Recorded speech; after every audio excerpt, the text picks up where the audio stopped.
Hi guys, my name is Ceej, and we are going to review the KTM Duke 790cc. Nandito kami sa Marilake, and we're going to give you a detailed information about this bike. Let me just remind you guys na huwag kayo magsiskip ng mga scenes because yung mga information na ibibigay ko ay magkakadugtong. So without any moment to lose, let's go ahead and do this review.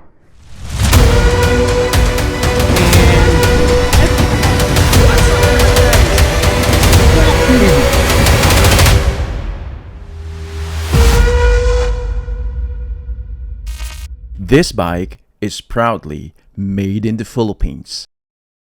No wonder kung bakit malaki ang binaba ng presyo ng bike na ito. This is the Duke 790, but don't get the name wrong. It says 790, but it's literally 799cc. Now, i-review muna natin itong bike na ito at titignan natin kung worth nga ba siya sa presyo niya sa merkado.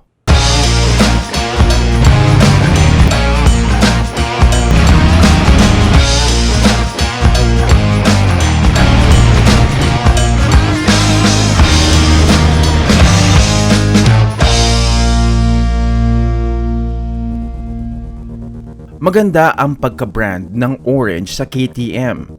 Minsan, pag may makikita kang motor na kulay orange, agad-agad maiisip mo, KTM ba yon?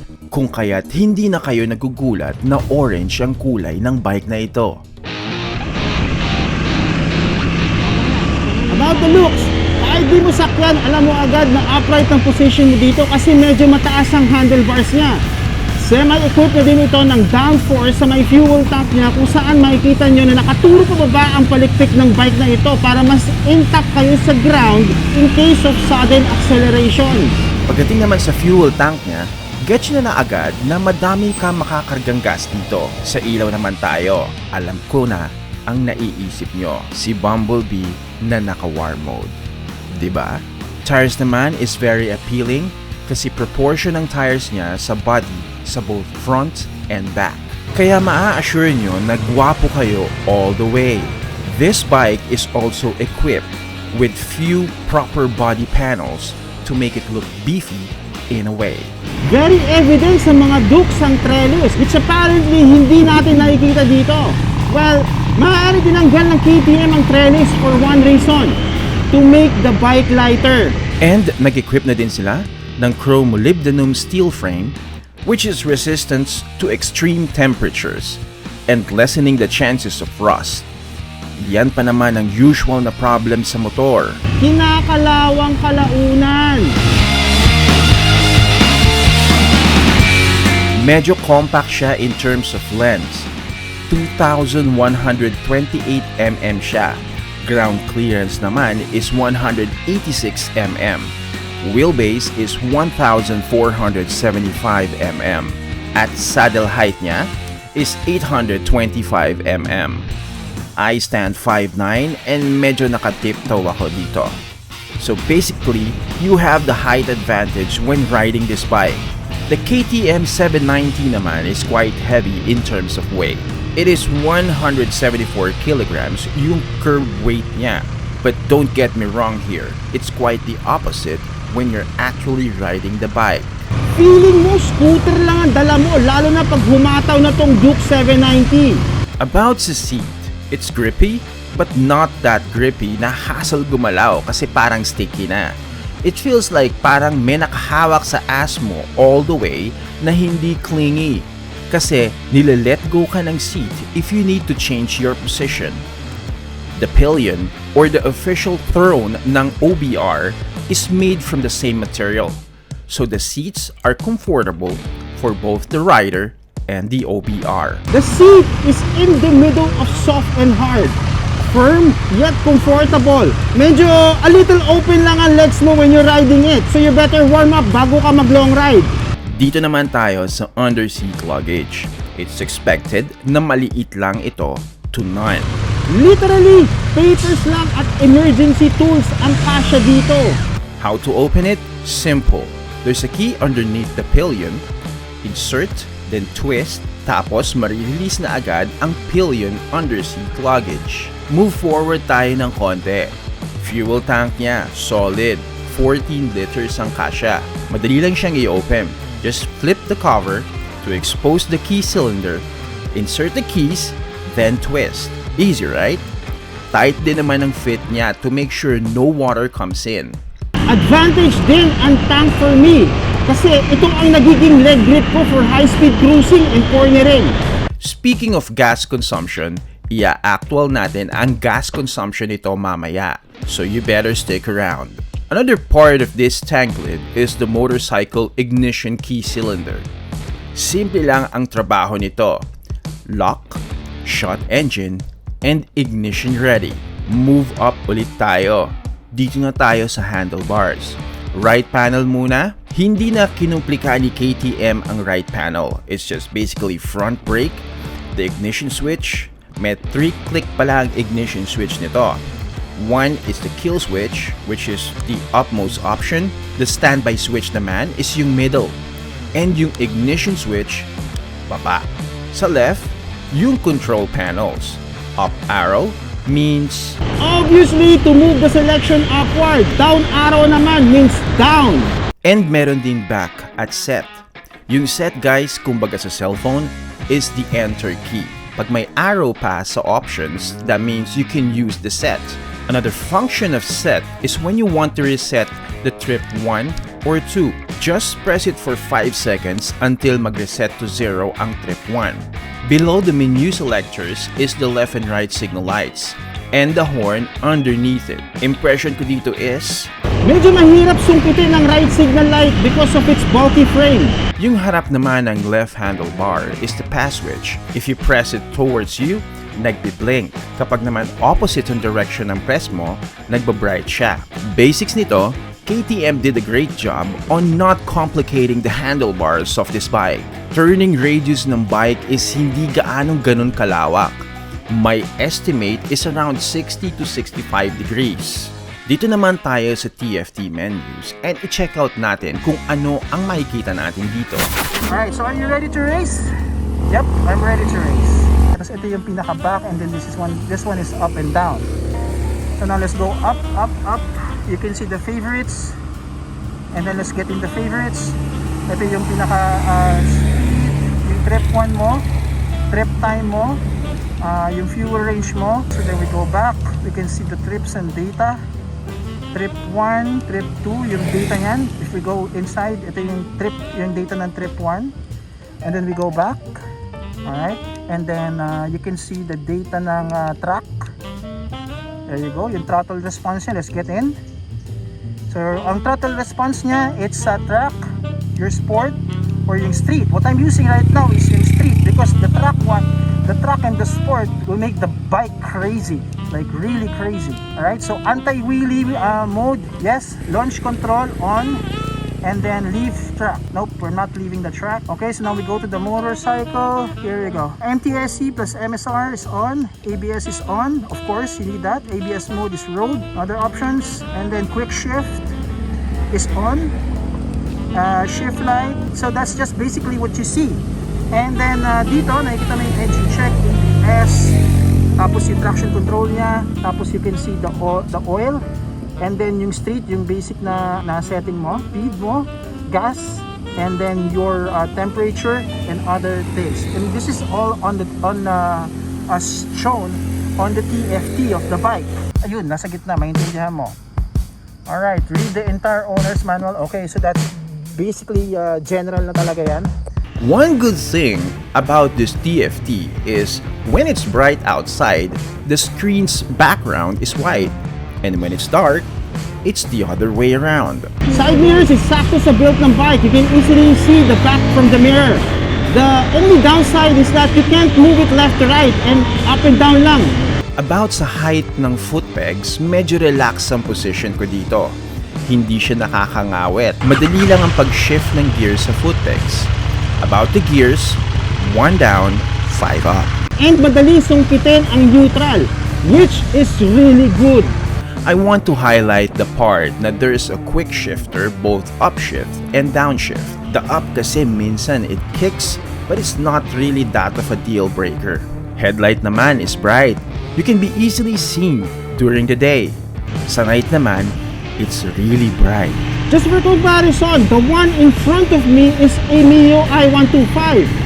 Now, from this perspective, you can probably see how bright these headlights are. So as the back lights and the signal lights, very visible sa umaga at sa gabi. And by the way, lahat sila LED na. Walang hazard itong bike na ito, but it's fine. Well, at least for me, sa brakes naman tayo. Dual disc brakes sa front and single disc sa rear. Front brake diameter is 300 mm, while sa rear, 240 mm. Braking power is dependable with ABS na din sila to extend KTM's care for its consumers. Now, before we move sa engine details, pakinggan muna natin ang tunog ng bike na ito. But before I let you hear it, I want to inform you na upgraded na ang muffler nito to Akrapovic pipe.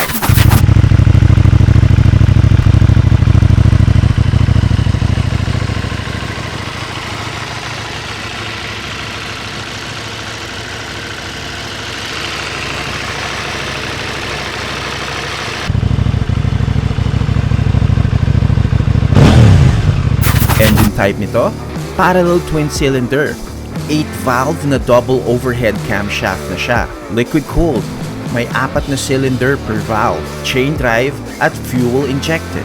Bore by stroke naman ito is 88 mm by 65.7 mm. PASC anti-hopping clutch na ang bike na ito para smooth ang mga engine brakes natin. About naman sa vibration, About the vibration, hindi gaano ma-vibrate yung motor na to. considering na ang bike na ito has max power of 104.6 PS at 9,000 RPM and max torque of 87 Newton meters at 8,000 RPM. And speaking of torque, This bike took the torque to the next level. compression ratio is 12.7:1. Overall impression sa vibration, KTM did a great job on minimizing the vibration transfer to the handlebars.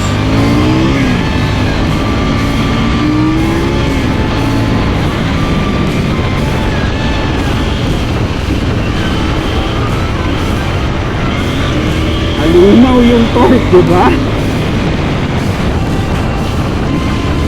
Punta naman tayo sa suspension system niya.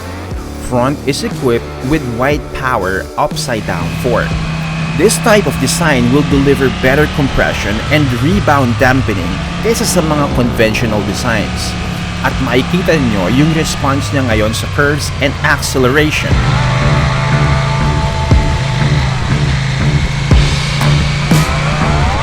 Not to mention, equipped na itong bike na ito ng steering damper. Sa rear naman, wide power monoshocks. And this is how it reacts sa road.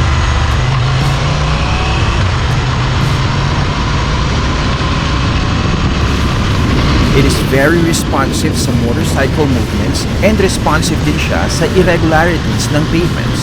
Yung suspension ng bike na ito, based sa opinion ko, will work best sa mga high-speed cornerings. Which, yun yung nadadama ko habang asa corners ako ng Marilake. Very stable and reliable.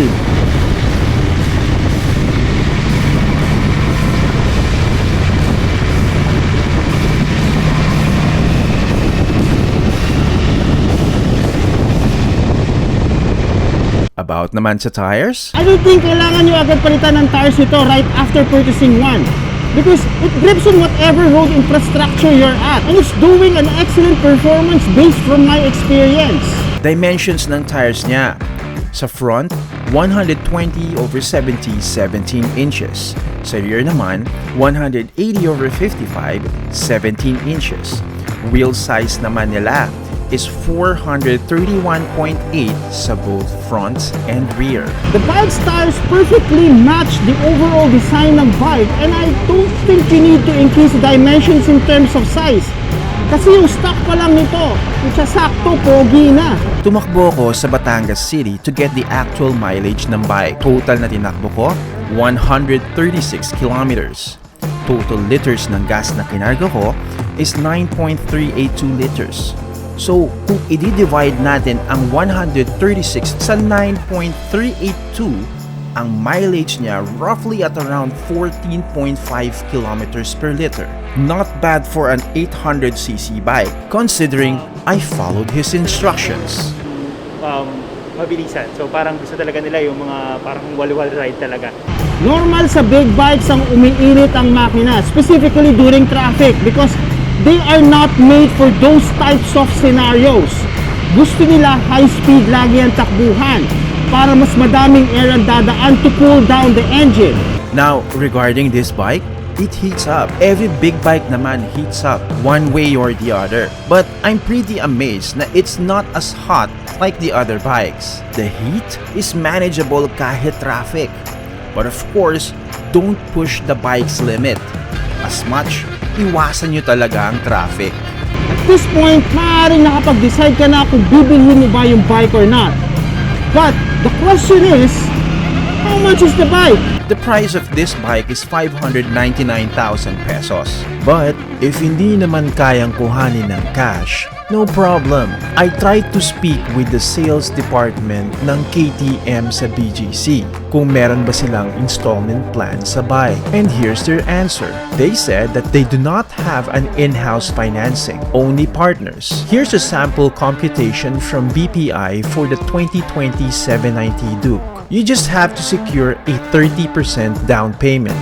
That is 179,700 pesos. And you can pay the monthly amortization of the bike of 15,187 for 36 months with a chattel mortgage fee of 14,700 pesos. Gaya na nabanggit ko kanina, it's proudly made in the Philippines. Kaya nakakagulat talaga ang price tag ng bike na ito. It is really affordable. But the main question here is, sulit nga ba sa 599,000 pesos ang bike na ito? So let's assess this bike based from our experience. Pass or fail lang ang grading system natin per segment ha. Design and appearance. Pass. Steering and handlebars. Pass. TFT control panel. Pass. Bike features. Pass. Brakes. Pass. Engine performance. Pass. Suspension. Pass. Tires. Pass. Gas consumption. Pass. Ride comfortability for both long and short rides. Pass. So this bike passed the ceejsosa test. Now the question is, pasado kaya ito sa misis ninyo, or sa commander ninyo, or sa girlfriend ninyo, jowa ninyo, or OBR ninyo? Now let her watch this video para makonvince sila na this bike is for you. So I'm gonna end this vlog and I'm gonna see you guys on the next video. Until next time.